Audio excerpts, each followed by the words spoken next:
বাংলা বলছি চ্যানেলটি সাবস্ক্রাইব করুন এবং সমস্ত অনুষ্ঠানের আপডেট পেতে বেল আইকনটি অন করুন। নমস্কার, বাংলা বলছি চ্যানেলে আপনাদের স্বাগত। 2021 সালের এ রাজ্যের বিধানসভা নির্বাচনে বিজেপির টার্গেট ছিল 200টি আসন। বিজেপির সর্বভারতীয় নেতারা এখানে এসে সবসময় একটি স্লোগান দিতেন, আপকি বার 200 পার, অর্থাৎ 200 আসন নিয়ে বিজেপি ক্ষমতায় আসবে। কিন্তু বাস্তবে দেখা গেছে যে একদিকে যখন বিজেপির এই স্লোগান ছিল, তেমন অন্যদিকে তৃণমূলের যে স্লোগান ছিল, বাংলা তার নিজের মেয়েকে চায়, এই স্লোগানেই কিন্তু দেখা গেছে বাংলার মানুষ মমতা বন্দ্যোপাধ্যায়কে তৃতীয়বারের জন্য ক্ষমতায় নিয়ে এসেছে। বিজেপি আসন ছিল 77টি আসনে জয়লাভ করেছে। তারপর নানা সমীক্ষা, রাজনৈতিক বিশ্লেষণ, অনেক কিছু হয়েছে। 2024 নির্বাচন যদি দেখা যায়, 2024 লোকসভা নির্বাচন, তখনও এ রাজ্য থেকে 25টিরও বেশি আসন, কখনো কখনো সেটা 30টি এমনও বলা হয়েছিল বা তারা বলেছিল। দেখা গেছে যে 2019 সালের লোকসভা নির্বাচনে পাওয়া যে 18টি আসন, সে 18টি আসনও তারা ধরে রাখতে পারেনি। আসন সংখ্যা কমে গিয়ে দাঁড়িয়েছে 12টি। এই জায়গাটা থেকে 2026 নির্বাচন, এই 2026 নির্বাচনের আগে বঙ্গ বিজেপিতে সাংগঠনিক যে তাদের পরিকাঠামো, তাতে রাজ্য সভাপতি কে হবে সেটা এখনো ঠিক করতে পারেননি। 43টা সাংগঠনিক জেলা সভাপতির মধ্যে মাত্র 25টা এখন পর্যন্ত ঘোষিত হয়েছে, বাকিগুলো এখনো ঘোষিত হয়নি।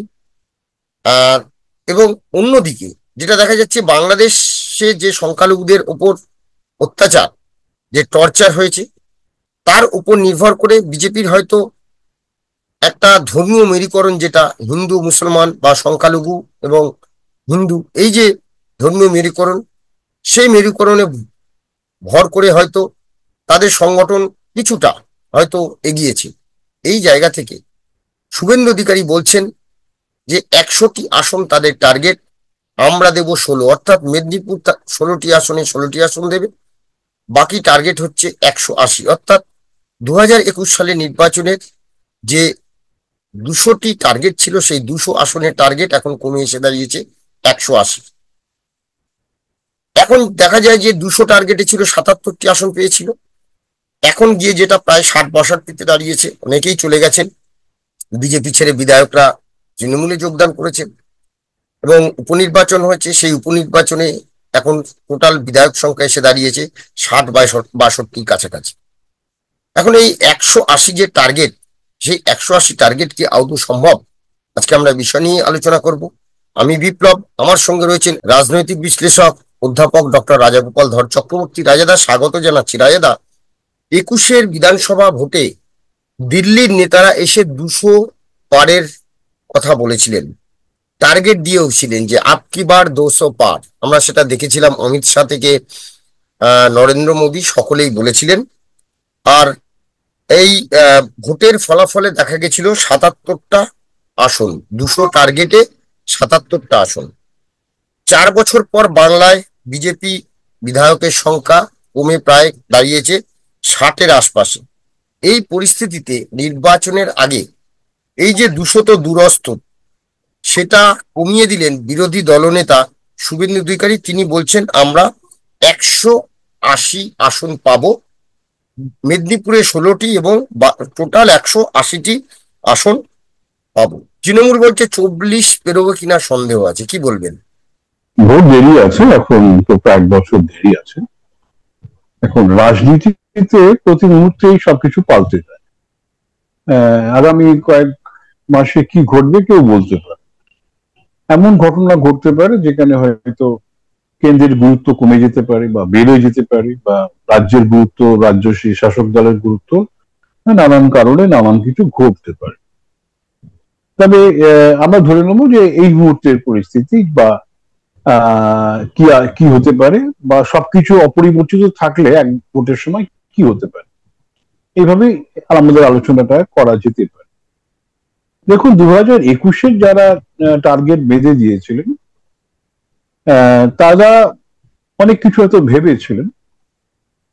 একটা লক্ষ্য হতে পারে যে টার্গেট বেশি বেঁধে দিলে হয়তো যতটা পারা যায় এগোনো যায়, এটাই একটা লক্ষ্য হতে পারে। আবার সেই সময় যারা দল চালিয়েছিলেন, বিশেষ করে পশ্চিমবঙ্গের তরফে, তাদের অনেকেরই হয়তো একটা অবাস্তব ধারণা নিয়ে দলটা চালাতে চেয়েছিলেন।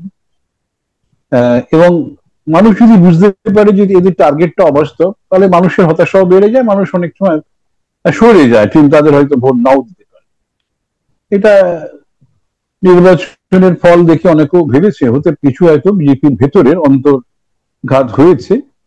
যারা এই ধরনের টার্গেট করেছিলেন তারা হয়তো অন্তর্ঘাতে জড়িয়েছিলেন, এবং অনেকেই আমরা দেখা গেছে যারা সে সময়ের খুব মুখ্য, যারা বিজেপির মুখ ছিলেন, তারা বিজেপি থেকে সরে গেছেন বা পশ্চিমবঙ্গ মুখ্য হননি। যাই হোক, তাদের নাম বলে কারোর বিব্রত করতে চাই না, কিন্তু অন্তর্ঘাত যে বিজেপির ভেতরে ঘটেছিল সেটা মানে খুব একটা অপরিষ্কার নয়। এখন যারা বলছেন যে 180, তারা হতে পারে বাস্তবের পথে চলছেন। তারা তো 294 মধ্যে 280টাও বলতে পারতেন, বলেননি। তো কেন বলেননি? তারা তারা হয়তো বাস্তবের কথা ভেবে ভাবছেন যে এটাই রিয়ালিটি, এবং 294 এর আমরা জানি যে কতটাতে আপনার মধ্যবিন্দু কোন জায়গায় আছে, সেটা আমরা মোটামুটি সবাই যারা অঙ্ক করতে পারি তারা জানি। তো 180 সেই মধ্যবিন্দুর অনেকটাই এগিয়ে, সুতরাং 180 থেকে আবার 200 মাত্র 20টা ডিফারেন্স। এই জায়গায় দাঁড়িয়ে যে যে যারা বিজেপির এই মুহূর্তে যারা এইসব কথা বলছেন, তারা যে বিজেপিকে ক্ষমতায় রাখতে চাইন না তা কিন্তু ঘটছে না। ক্ষমতায় তারা থাকবেই, এরকমই যে 180 ঘটে রয়েছে। কিন্তু স্ট্র্যাটেজি দেখুন, নানান সময় নানান ধরনের স্ট্র্যাটেজি আসে। যারা স্ট্র্যাটেজি করেন তাদের লক্ষ্য অনেক সময় সেগুলোতে বোঝা যায়। সুতরাং মানুষও যদি দেখে যে হ্যাঁ 180টা একটা রিয়েলিস্টিক টার্গেট, মানুষও মনে করছে হ্যাঁ এই পার্টিটার হয়তো একটা বাস্তবমুখী ভাবনা আছে, সুতরাং এর সঙ্গে এগোনো যেতে পারে, মানুষ ভাবতেও পারে। এখন দেখুন, বিজেপি পশ্চিমবঙ্গে খুবই তার অভিজ্ঞতা খুব অল্প, জনপ্রিয়তা বিশেষ আমরা দেখিনি। এবং 2021-এর একটা এমন একটা সম্ভাবনা তৈরি হয়েছিল যে যেহেতু এখানকার দুটো টার্মে সরকার হয়ে গেছে, তাই অনেকে ভেবেছিল হয়তো বিজেপির হয়তো যেহেতু যারাই প্রবল তারাই প্রতিদ্বন্দ্বী, তারা হয়তো এগিয়ে আসতে পারে। কিন্তু তাদের বাস্তবসম্মত নেতা সেভাবে ছিল না, দলের স্ট্র্যাটেজি সঠিকভাবে ছিল না, বহু লোক ঢুকে পড়েছিল বা বহু লোককে ঢোকানো। আমি নিজে জানি বহু বিজেপির হয়ে প্রত্যাশী তারা সুযোগ পাননি, এমন অনেক মানুষকে ঢোকানো হয়েছিল যারা জানাই যাচ্ছিল এরা বেশি দিন থাকবে না, এদের রাখলে দলের বিপদ আছে। দলে যে অন্তর্ঘাত ঘটেছিল 2021-এ কোনো সন্দেহ নেই, যদিও বিজেপির পক্ষ থেকে কোনো রিপোর্ট আমার দেখা নেই যে অন্তর্ঘাতের ব্যাপার। রাজাদা, যদি দলে অন্তর্ঘাত হয় তাহলে 2024 সালের যে লোকসভা নির্বাচন, সেই লোকসভা নির্বাচনেও কি তাহলে আপনি অন্তর্ঘাত বলবেন? কারণ 18টি আসন ছিল 2019-এ, 2024-এ টার্গেট ছিল 25টা, 25টা আসন পাচ্ছে। দেখা গেল সে 25 তো নয়, সে 50% কমে গেল, এবং যেগুলো আগের সিট ছিল 6টি সিট ধরে রাখতে পারলো না, অর্থাৎ 12তে নেমে গেল বিজেপি। তো সেই জায়গাটা পার্সেন্টেজ অফ ভোটে দেখা যাচ্ছে হয়তো বিজেপি 39%, 40%-এর কাছাকাছি ভোট পেয়েছে, সেখানে তৃণমূল হয়তো 42, 43, 4 to 5%-এর একটা গ্যাপ আছে। কিন্তু প্রশ্ন এখানেই যে একদিকে প্রবল হিন্দুত্ব, অন্যান্য রাজ্যে যেভাবে বিজেপি নির্বাচনে ঝাঁপাচ্ছে, এই রাজ্যে প্রবল হিন্দুত্ব অর্থাৎ সাম্প্রদায়িকতার দিয়ে এই রাজ্যের কি নির্বাচনে এইভাবে উতরানো যাবে মনে হয়? 24-এর যে ভোটটা হয়েছিল, সেখানে কিন্তু যে বিজেপির এই যে আসন কমে যাওয়াটা, সেটা বোঝা গেছে যে তারা সংগঠনটাকে ধরে রাখতে পারেনি। কেননা 21-এর একটা জনহওয়া এসেছিল, কিন্তু অন্তর্ঘাতের ফলে বহু মানুষ সেখান থেকে বেরিয়ে যায়, এবং এই অন্তর্ঘাতের ফলেতে কারা বিজেপি বোঝা খুব মুশকিল হয়ে যাচ্ছে। এই একটা মানে জনমানসে বিজেপি সম্বন্ধে ধারণাটা সঠিকভাবে বাংলার মানুষের কাছে পরিচিত না থাকায় এবং 2024-এর বিজেপির যে যে সাংগঠনিক দুর্বলতার মধ্য দিয়েই অনেকটাই সেটা প্রকাশ পায় যে 2024-এ তৃণমূলের কাছে তারা অনেকটাই পিছিয়ে আছে।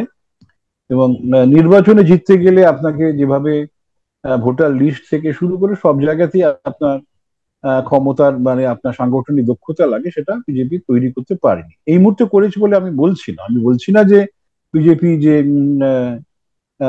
ক্ষমতায় আসবে 2026-এ, সেটাও আমি বলছি না। আমি যেটা বলতে চাইছি যে এখনকার যারা সাংগঠনিক দায়িত্বে আছে তারা মনে করছেন বাস্তবসম্মত দিকে এগুলো হয়তো মানুষ বুঝতে পারবে যে দলটা বাস্তবতার ভিত্তি করে এগিয়েছে, সুতরাং আহ আহ, ঠিক আছে, এদের সঙ্গে একটু দেখা যাক। অনেক সব ভারতবর্ষে বহু জায়গায় এদেরকে দেখা হয়েছে, এখানে পশ্চিমবঙ্গে দেখা হয়নি, এটা দেখা যাক। এটা একটা।